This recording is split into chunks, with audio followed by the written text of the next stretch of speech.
tarde, sejam bem-vindos, que Jesus esteja conosco nessa tarde, que os bons espíritos nos inspirem, que os nossos anjos da guarda, nossos amigos mais fiéis, nos acompanhem sempre, e a nossa gratidão profunda a Deus nosso Pai, pela oportunidade de mais um dia. Nós queremos falar hoje sobre transição. Não a transição planetária, tão anunciada, tão aguardada por todas as crenças religiosas, porque realmente se aproxima um momento no planeta Terra, e diriam os místicos alguns anos atrás, na Era de Aquários. A Era de Aquários, tão aguardada, está chegando. A doutrina dos Espíritos nos diz que a transição planetária já está em curso. Fernando Pessoa, poeta português, nos diz que há um tempo em que é preciso abandonar as roupas usadas, que já têm a forma do nosso corpo, e esquecermos dos nossos caminhos que nos levam sempre aos mesmos lugares. É o tempo da travessia, e se não ousarmos fazê-la, ficaremos à margem de nós mesmos. É o tempo da travessia. É o tempo de abandonarmos as roupas usadas. Eu sempre costumava brincar, e ainda dependendo do grupo de pessoas que eu estou, continuo brincando, porque não é ofensa nenhuma, né? As mulheres sempre belas, sempre sorridentes, sempre arrumadas, quando vão numa festa continuam belas, sorridentes e bem arrumadas. Os homens, quando colocam um terno e gravata, se transformam completamente. Somos outros. Mudamos as nossas roupas, esquecemos os nossos caminhos, porque ao tentarmos fazermos do mesmo jeito, da mesma forma, o tempo todo, teremos sempre o mesmo resultado. E muitas vezes queremos resultados que não sejam os mesmos. Então é o tempo da nossa travessia. E o momento mais propício para a nossa travessia é agora. Allan Kardec, publicando o livro A Gênese, trouxe mensagem de vários espíritos. E lá no capítulo 18, os tempos são chegados. No item Sinais dos Tempos, em seu número 7, o Espírito Aragô nos deixa a seguinte informação: mas uma mudança radical, quanto a que se elabora, não pode se cumprir sem comoção. A luta inevitável entre as ideias. Desse conflito nascerão forçosamente perturbações temporárias, até que o terreno seja diluído e o equilíbrio restabelecido. Será, pois, dessa luta das ideias que surgirão os graves acontecimentos anunciados, e não cataclismos ou catástrofes puramente materiais. Os cataclismos gerais eram a consequência do estado de formação da Terra. Hoje, não são as entranhas da Terra, as entranhas do globo que se agitam, são as da humanidade. O Espírito Aragô está nos dizendo que tudo aquilo que aconteceu e que a ciência vem nos explicando em relação ao planeta Terra e a sua transformação, aqueles grandes eventos climáticos, físicos, que mudaram então a estrutura física do nosso planeta, nos permitindo estarmos aqui hoje mais tranquilos, um ar mais puro, um ambiente mais saudável, mais agradável. Já passou essa época. Ele não está dizendo também que nós não teremos vulcões explodindo, ondas maiores no meio dos oceanos, chegando até as encostas das cidades, terremotos terríveis. Não é isso que ele está dizendo. Ele está nos dizendo que, na nossa época de transição planetária que nos encontramos, não é mais o nosso planeta que precisa se transformar. São as entranhas da humanidade. As nossas entranhas. O nosso estado íntimo. Este sim precisa de uma mudança urgente. José Fogaça e Cledir Ramil, dois poetas, compositores lá do Rio Grande do Sul, num poema intitulado Viração, nos dizem mais ou menos assim: nos muros, nos olhos do povo, habita mesmo a tristeza, porque os braços de ferro nos prendem como represa. Mas o que eles não sabem ainda não, é que na minha terra, vamos pegar a colinha, é que na minha terra, um palmo acima do chão, sopra uma brisa ligeira que vai virar viração. Uma brisa ligeira. Uma brisa ligeira, apenas um palmo acima do chão, já vai nos libertar do solo do planeta Terra. Porque vai nos trazer esperança. Porque se há uma tristeza no íntimo da criatura humana, com certeza não é porque braços de ferro exteriores a prendem a algum lugar. Nem no chão do planeta Terra, nem nos cárceres e penitenciárias. Muito pelo contrário. Se braços de ferro ainda nos prendem aqui no planeta Terra, é porque a nossa consciência, ainda endividada com as leis divinas, não nos permite voar sequer um palmo acima do chão. Um palmo. Um espaço tão pequeno, tão reduzido, tão minúsculo. E nós não conseguimos ainda nos movimentar se não estivermos com os pés grudados no chão. Mas eles continuam nos dizendo: amigo, guarda a tua mente, bem viva, atenta e sem medo, que a hora certa e precisa virá mais tarde ou mais cedo.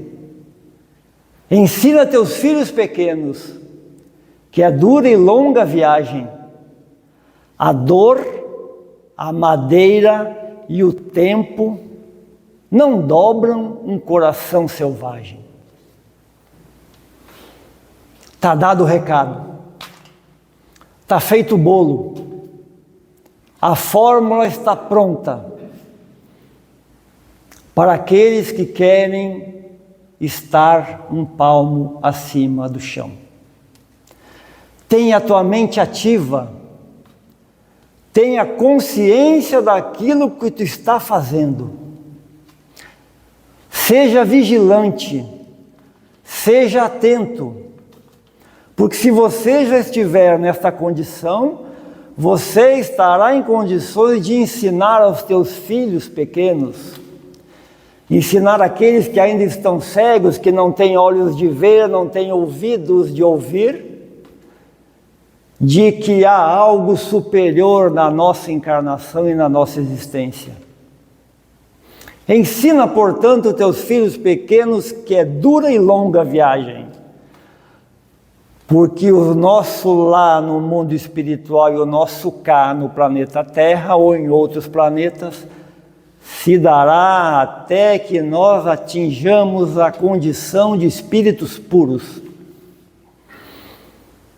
E para aqueles que esqueceram, ainda estamos na infância espiritual. Na infância espiritual.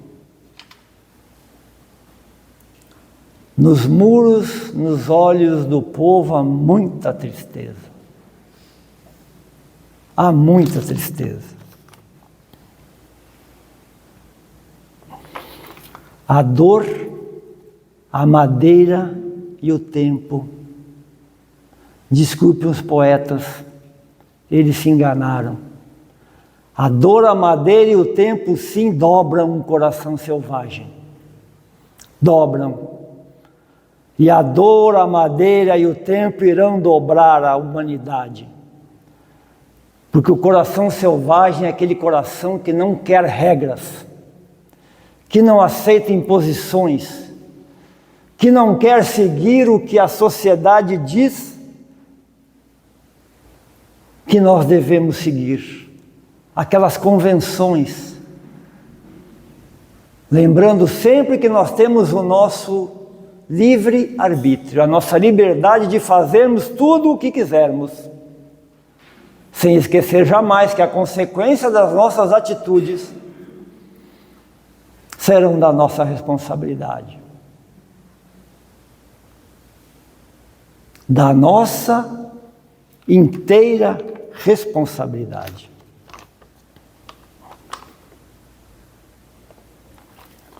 E nós precisamos entender, segundo nos dizem os poetas, que o tempo da transição, que o tempo da viração, o que é viração? Segundo os nossos dicionários é imobilizar uma tartaruga deixando ela de barriga para cima. Mas a viração, segundo os mesmos dicionários, é um vento suave, brando, uma aragem confortável, que, dizem alguns, ocorre quase no final da tarde, quando o sol está se pondo. O momento da viração, então, desta mudança, dessa transformação, o momento em que nós devemos cair em si, cair em nós, como queiram, é ao final da tarde. Numa expressão, num movimento muito simbólico, que tem uma importância que nós não imaginamos. Particularmente eu não imaginava. A viração. A viração está lá no livro Gênesis. No início da criação, segundo a tradição judaico-cristã. Quando Deus cria a terra, as águas, os mares, as plantas, enfim. A partir do capítulo 3 do livro Gênesis, diz que Deus então passeava pelo paraíso na hora da viração. Todas as tardes, Deus passeava entre nós, conversava conosco. Deus nos procurava, segundo diz a tradição. Até que um dia Deus, então, procurando Adão e Eva, não os encontra. Preocupado, ele pergunta: Adão, Adão, aonde estás? Estou aqui, Senhor.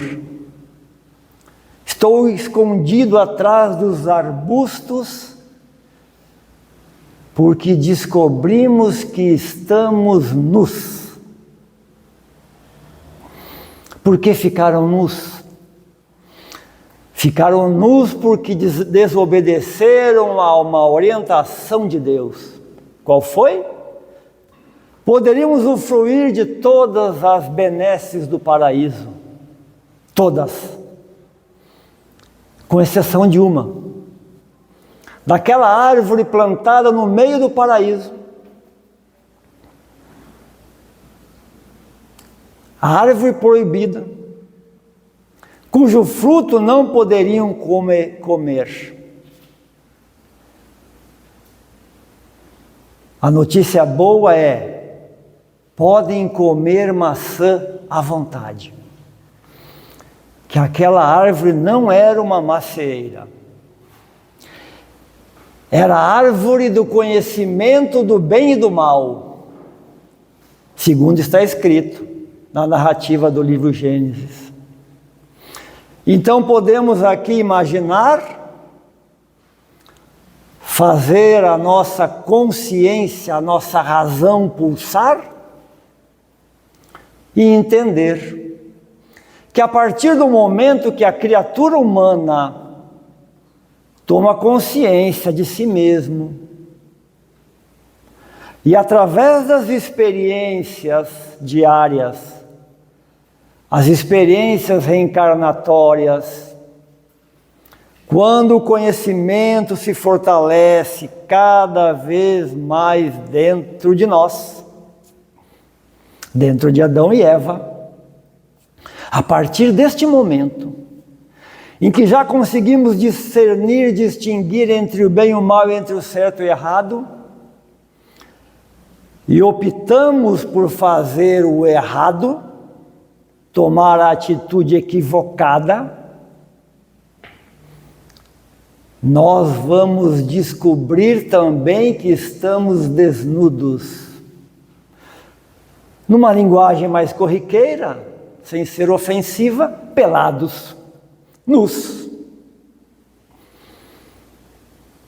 Adão e Eva se descobriram naquele momento exatamente como eles eram. Exatamente como eles eram. E por que eles tomaram aquela atitude? Porque, segundo Eva diz para Deus, a serpente a convenceu de que se ela comesse o fruto proibido da árvore do conhecimento do bem e do mal, ela teria o mesmo conhecimento de Deus e teria o mesmo poder de Deus. E por que Adão aceitou comer aquele fruto? Aí eu já não sei. Mas acredito que a Eva soube convencê-lo. Eva soube convencer Adão.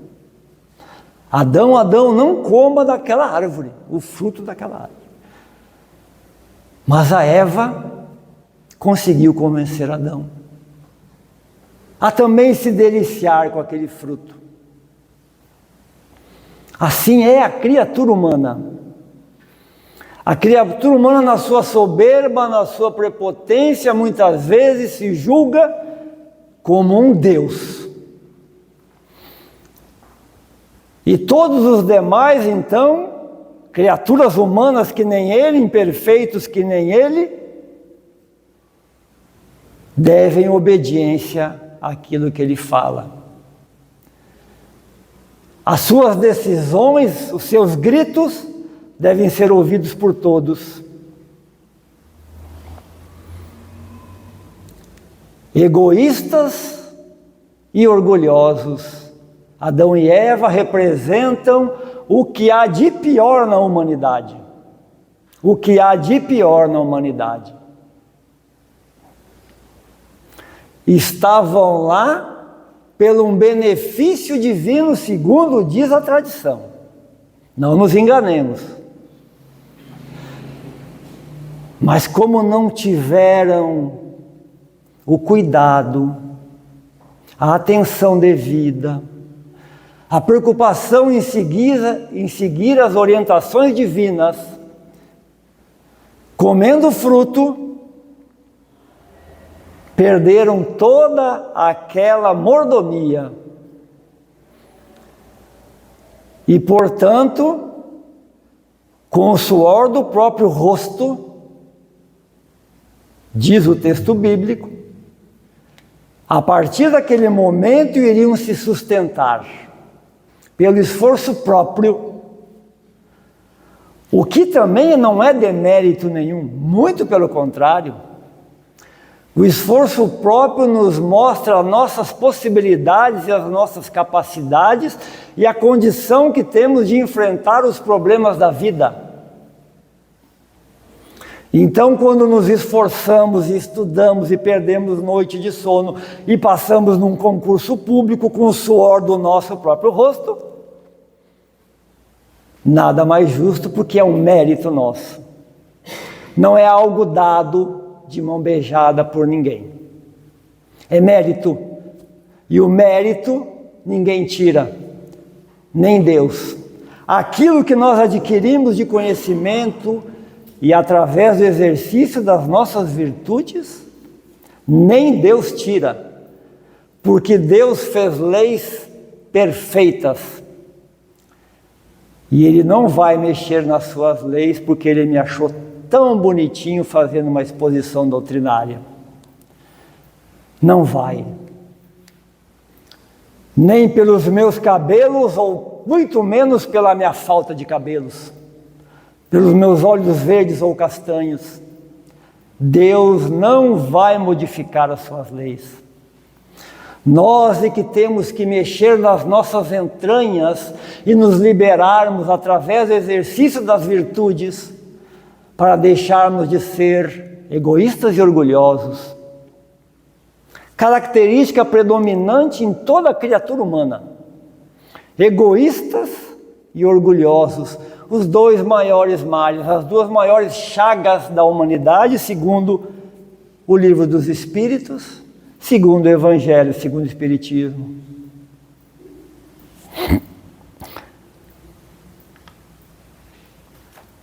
E como é que nós vamos resolver isso? Não pretendo aqui trazer nenhuma fórmula mágica, nenhuma receita de bolo pronto. Apenas vou ler o que está no Novo Testamento. Este, traduzido por Haroldo Dutra Dias, direto da fonte. Da fonte, direto da fonte.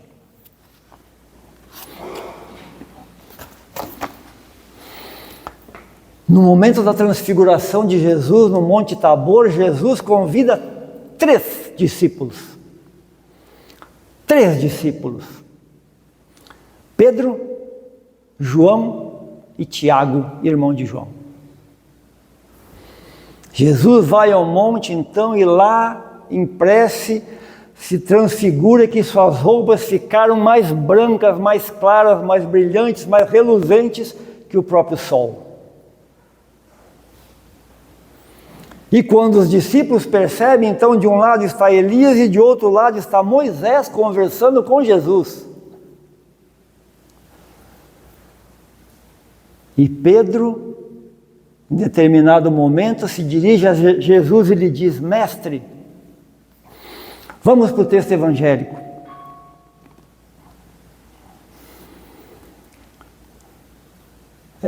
Senhor, é bom nós estarmos aqui.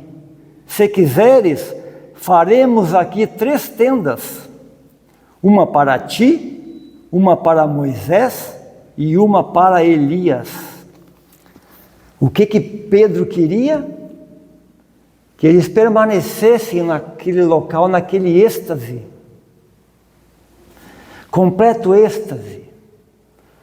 Algo que nós, agora, neste exato momento, não temos a mínima condição de imaginar como se sentiram aqueles 3 discípulos. Mas num momento de egoísmo muito grande, porque queria somente para si aquele momento, Simão Pedro diz para Jesus: vamos permanecer aqui. E Jesus diz: não, Pedro, Vamos voltar para Jerusalém, lá no meio do povo, no meio das pessoas, porque é lá onde nós vamos criar a estrutura necessária para vencermos, para melhorar, para nos transformar,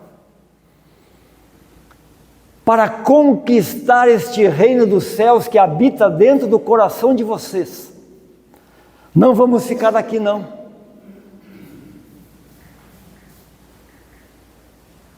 É assim que se vence o egoísmo. Não fugindo das pessoas, não fugindo do mundo, muito pelo contrário. Convivendo, compartilhando. Eu sempre costumo dizer, aprendendo com as pessoas, e se nós tivermos condições de ensinar algo, muito bem, que bom. Se conseguir ensinar ao teu filho pequeno que é dura e longa a viagem, muito bem. Mas não ensinem com palavras. Vamos ensinar pelo nosso exemplo, pela nossa resiliência, pela nossa resistência.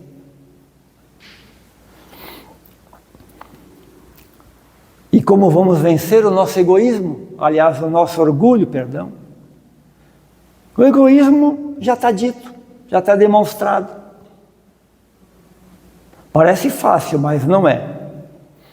Mas pelo menos é o norte que nós temos. E o nosso orgulho? Os dois motivos da queda de Adão e Eva. Repito, símbolo daquilo que há de pior na criatura humana. Símbolos, representantes da criatura humana, infelizmente, ainda, pelo que assistimos diariamente.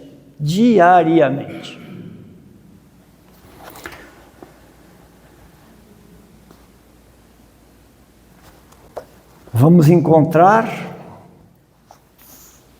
também no Evangelho de Mateus,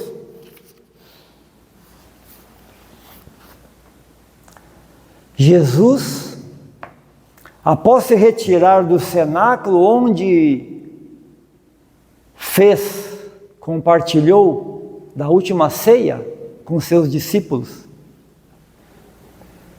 vai até o Monte das Oliveiras e pede então aos seus discípulos, Pedro, João e Tiago, irmão de João, que participaram daquele momento glorioso, digamos assim, na transfiguração de Jesus, são os mesmos que Jesus convida para que o acompanhem na sua prece no Horto das Oliveiras, dizendo aos três: fiquem aqui, vigiando. Fiquem aqui em prece, fiquem aqui atentos, que eu vou ali um pouquinho mais à frente. E aí o texto evangélico nos diz o seguinte: Jesus diz a eles: minha alma está cercada pela tristeza até a morte. Permanecei aqui e vigiai comigo. Indo um pouco mais adiante, prosternou-se, orando e dizendo: meu Pai, se for possível, passa de mim esta taça, contudo não seja como eu quero, mas como tu queres. E quando Jesus retorna, os seus discípulos estão, segundo o texto, dormindo. E vocês então, Pedro, João e Tiago, não conseguem vigiar comigo pelo menos 1 hora?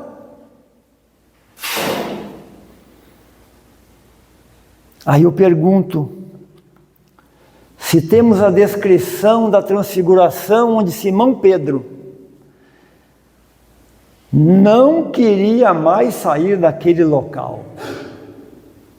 Tamanhos benefícios espirituais que estava recebendo, que recebeu. Queria ficar ali, junto com Jesus, Elias e Moisés e os seus 2 amigos.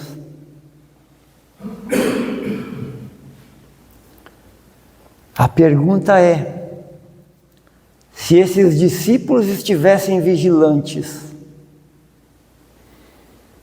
o que estaria registrado no Novo Testamento sobre esta passagem? De um espírito mais puro que já pisou sobre o planeta Terra. Aliás, o único espírito puro que pisou sobre o planeta Terra encarnado. Se prostrando para fazer uma prece a Deus. O que os olhos humanos conseguiriam registrar deste momento? Quantos aprendizados nós teríamos com este momento? Um espírito puro, conversando com o Criador da vida. O que será que nós não entendemos ainda? Qual foi a parte da explicação de Jesus que deixou essa lacuna? Para que hoje a humanidade esteja como está. Não falo nem daqueles que não são cristãos. Eles têm a sua própria fé e a sua própria crença, as quais devemos respeitar. Me refiro aos cristãos. Me refiro aos cristãos espíritas, já que estamos aqui no meio espírita. O espírito puro, como disse uma querida amiga chamada Luciana ontem, na quinta-feira pela manhã, um espírito puro se prostra diante de Deus para fazer uma prece. E nós, no nosso orgulho, na nossa soberba, na nossa prepotência, achamos que nem prece é necessário fazer. Conta a narrativa bíblica do Novo Testamento que as águas então se agitaram no meio da noite. E aquele pequeno barco, com os discípulos e Jesus adormecido, foi também agitado pela escuridão que se fez, pelo vento forte. Vento forte que diz o poeta José Fogaça, na música Vento Negro, campo afora, vai correr. Quem vai embora tem que saber, é viração. Ele repete, José Fogaça repete em 2 composições a mesma ideia. Se o vento é negro, se o vento é forte, se as águas não estão calmas, não vai embora. É a viração que está chegando, é o momento propício. É por isso que estamos encarnados aqui neste momento, para vivenciarmos tudo isso, não nos omitirmos diante das nossas responsabilidades e compromissos. Não fuja de si mesmo. Não vá embora. Quem vai embora tem que saber é viração. É uma brisa suave que se aproxima. É a transição planetária que já estamos vivendo. É a regeneração no planeta Terra que está acontecendo.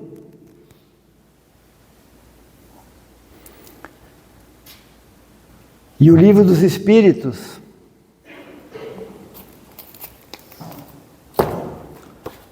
na sua questão de número 837,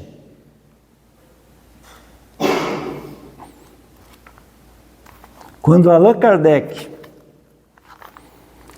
pergunta,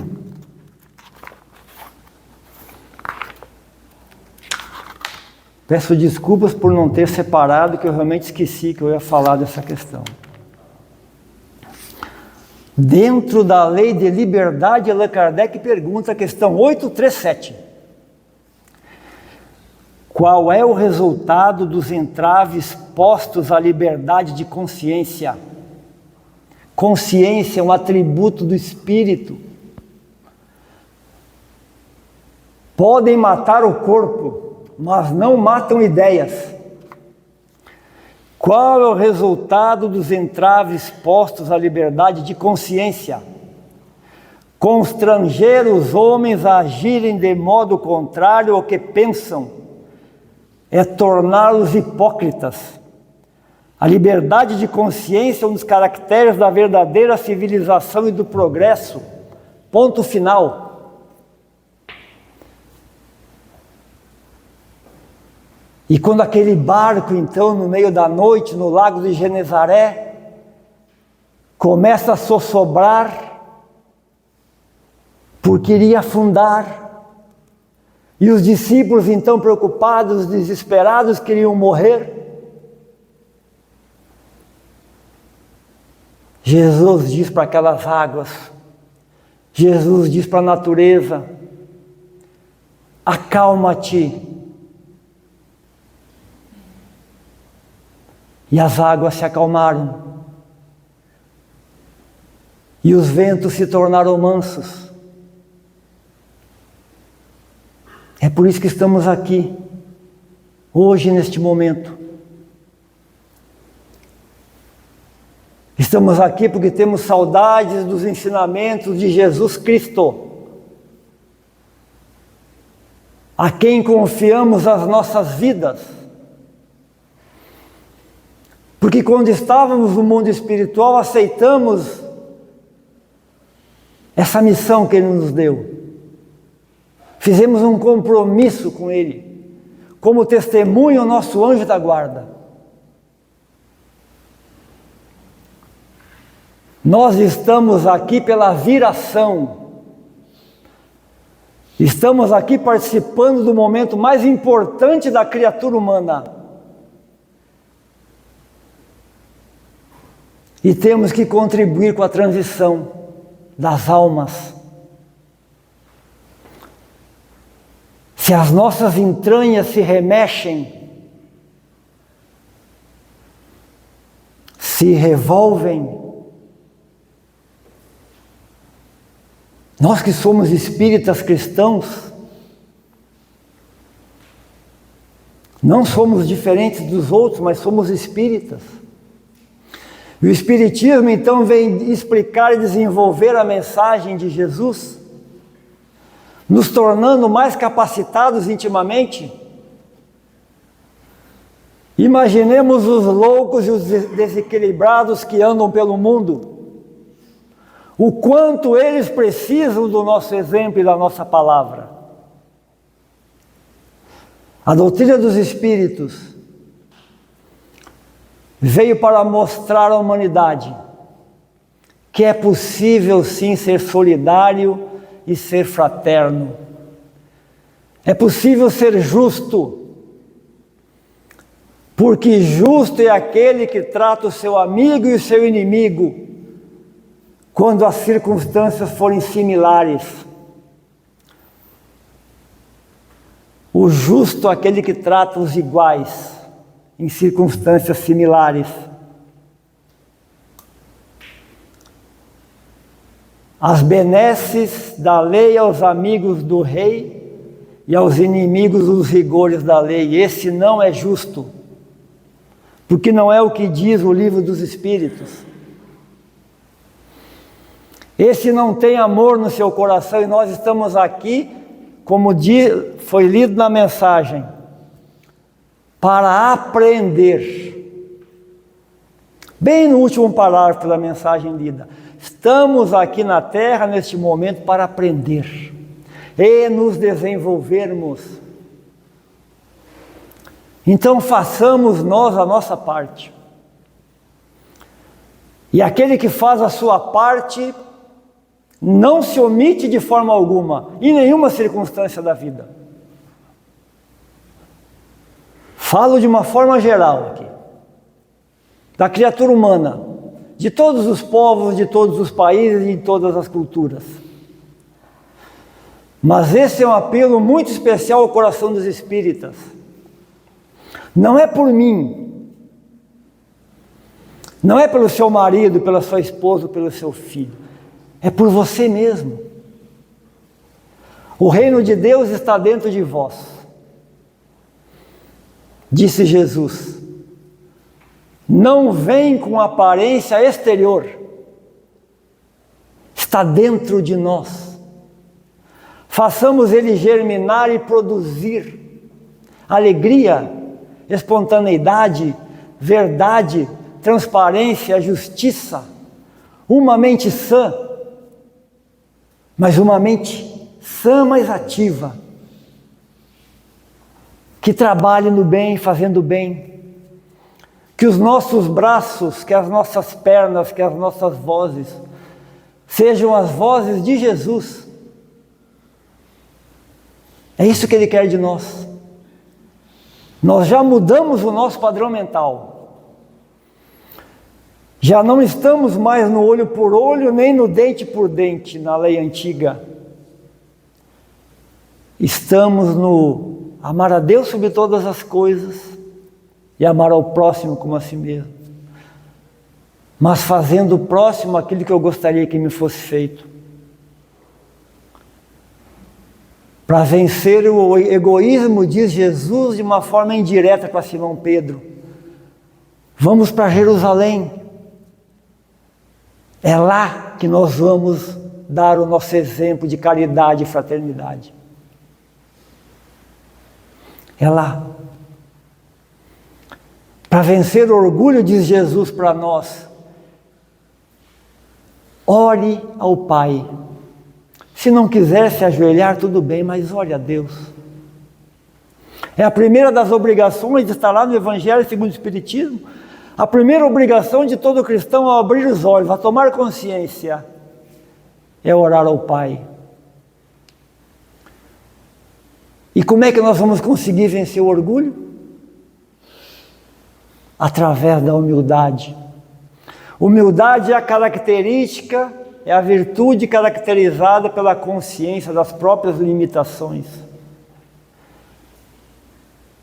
Se eu não tenho consciência das minhas próprias limitações, eu não sou humilde. Como dizem, já que virou moda, eu sou um fake humilde, mas eu não sou humilde. Eu estou me esforçando. Então sejamos humildes. Estamos aqui é para dar as mãos uns aos outros. É tão simples isso. É tão simples, é tão fácil.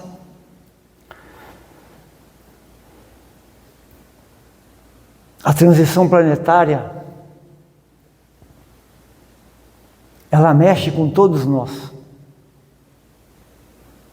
Ela está nos remoendo por dentro, com um único objetivo, que a nossa luz brilhe diante dos homens. Porque nós somos deuses, diz Jesus. Se somos deuses, na medida exata do nosso tamanho de conhecimento e tamanho de estrutura moral, façamos aquilo que nos compete dentro das nossas possibilidades. E se faremos tudo o que Ele faz, tudo o que Ele fez, é porque esse exercício de virtude diária, das virtudes, exercício das virtudes todos os dias, certamente irão nos tornar pessoas melhores. Seremos melhores a cada dia. Mas não podemos ficar esperando que o trem passe. Senão nós vamos perder o bonde da história. Aquele que perde o bonde da história vai continuar com a sua página em branco. E nós não queremos que o nosso livro fique em branco. As páginas dos nossos livros devem ser preenchidas pelo nosso trabalho no bem. É o que Jesus nos pediu. Que possamos fazer o bem sempre. É só isso que Jesus quer de nós. Eu agradeço a atenção de todos, agradeço a paciência de todos. Que a paz de Jesus permaneça com todos nós. Muito obrigado.